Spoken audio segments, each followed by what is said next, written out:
अस्सलाम वालेकुम। वालेकुम अस्सलाम। कहाँ थे तुम?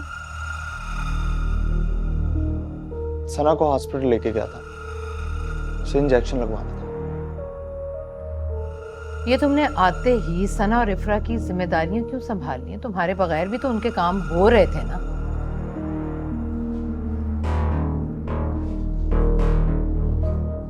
नहीं, घर पर कोई नहीं था। राशिद भाई घर पे नहीं थे, करीम घर पे नहीं था। अच्छा लगता कि वो दोनों टैक्सी में जाती। भाई, मेरी भतीजी है वो, और इफ्रा मेरी भाभी। और उरूज जो इतनी दूर से तुम्हारे लिए आई है, उसके बारे में नहीं सोचा तुमने? मैं किसी सैर व तफरीह के लिए नहीं गया था, मैं सना को हॉस्पिटल लेके गया था टीका लगवाने के लिए। देखो जवाद, इफ्रा से दूर रहो। अभी वो तुम्हारी भाभी है, लेकिन तुम्हारी मंगेतर रह चुकी है। उरूज के दिल में शक पैदा हो सकता है। अम्मी, अगर इस बात से अरूज के दिल में शक पैदा हो रहा है तो ये मेरा मसला नहीं है।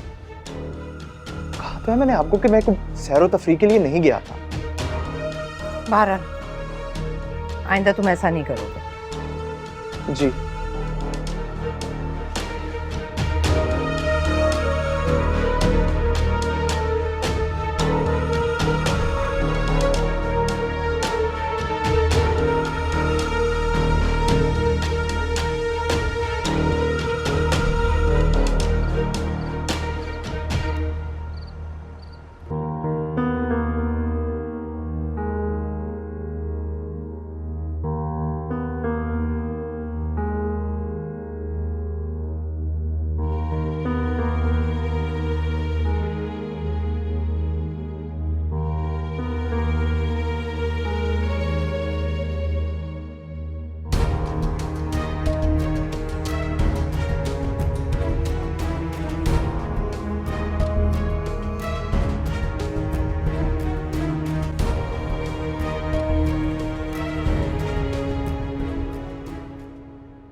राशिद, इधर आओ।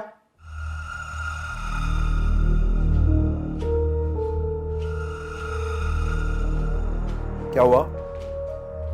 तुम्हें क्या हो गया है? क्यों इतने बुज़दिल हो गए हो?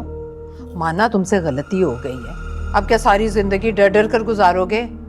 तुम ये नहीं देख रहे हो कि वो हमारे साथ क्या कर रही है? क्या? अब क्या किया?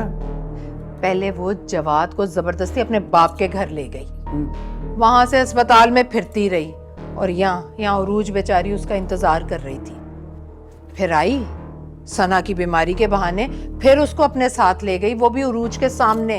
ये तौर तरीके होते हैं भाभियों के।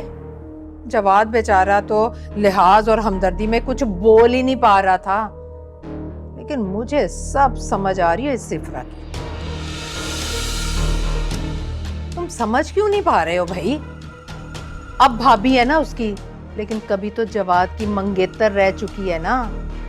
उस वक्त भी अपनी चालाकियों से फांस लिया था उसने मेरे मासूम जवाद को। उसे लगाम दो, लगाम, इससे पहले कि वो बेलगाम हो जाए। डर कर नहीं, डरा कर रखो उसे, समझे तुम? ये जो तुम प्लानिंगें कर रहे हो ना, ये तो तुम करो, जारी रखो, लेकिन उसके साथ साथ अपनी आंखें और कान भी खुले रखो, समझे तुम? अरे बब्बर शेर हो तुम, राशिद और राशिद।